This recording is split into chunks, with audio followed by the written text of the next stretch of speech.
Hello everybody. Just thank you so much for tuning in and watching my video.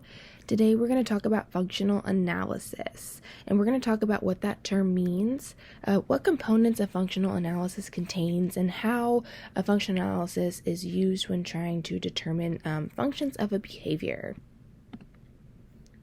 So a functional analysis, what is it?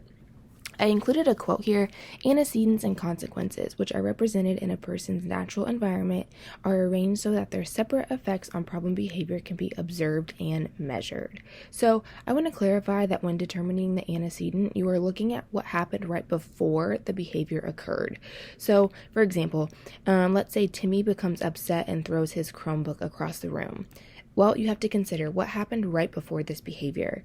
Perhaps the teacher asked him to transition to another task, or he was given another assignment and had to put his Chromebook away.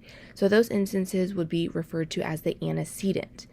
And when determining the consequence, you want to consider what happened directly after the behavior occurred. So if Timmy threw his Chromebook and his teacher yelled at him, the teacher's response was the immediate consequence because it was what followed the behavior. It has been scientifically determined that there are 4 functions of behavior, and I want to be clear that while there can be one function, there definitely can be multiple functions that we've discovered throughout time, especially working in a school system. And those functions consist of attention, escape, tangible, and sensory. The attention function behavior occurs when someone desires or wants to obtain some type of feedback or response from someone else. The escape function refers to behavior that results in escaping something undesirable, or perhaps they just want to avoid it. The tangible function refers to behavior that results in gaining access to something physical, a preferred item such as maybe food, toys, different objects. We know that individuals kind of go through different phases where they have different things that interest them. So tangible function kind of refers to that.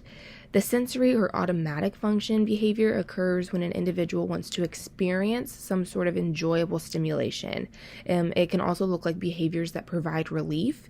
And it's a type of automatic reinforcement because it reinforces itself rather than using assistance from anyone else or anything else in the person's environment.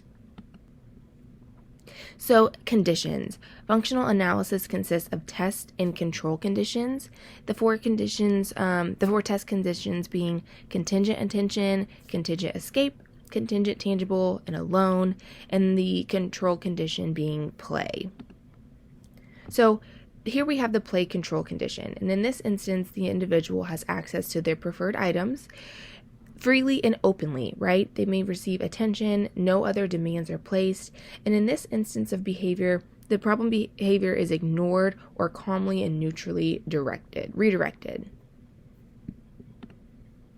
In the attention condition, attention is withheld from the individual, which would be the antecedent, and if the problem behavior occurs, then the attention is immediately provided, which would be the consequence. So if Timmy is no longer receiving attention, let's say he stands on a chair, the attention is given directly back to Timmy by a simple statement or perhaps the redirection that is listed below as the example.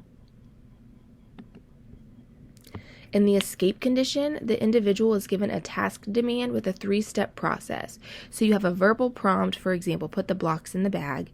Then you model the prompt, modeling putting the blocks in the bag yourself, and then giving the physical prompt, which could look like a hand-over-hand assistance to put the blocks back in the bag.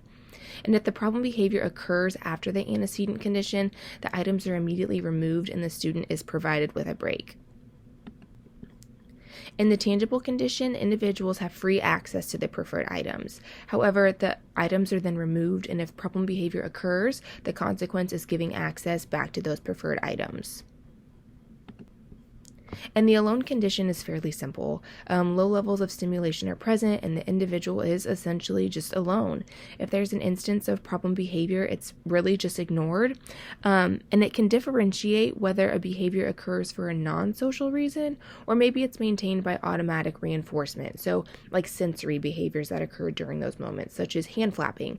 It may lead the professionals to eventually determine that there is a type of automatic reinforcement that is occurring that leads to that alone condition, maybe representing stimulation of some sort. So throughout this presentation, I hope you guys gained a basic understanding of the different functions and conditions that are considered when performing a functional analysis. I appreciate you watching my video, and I look forward to your feedback. Thank you.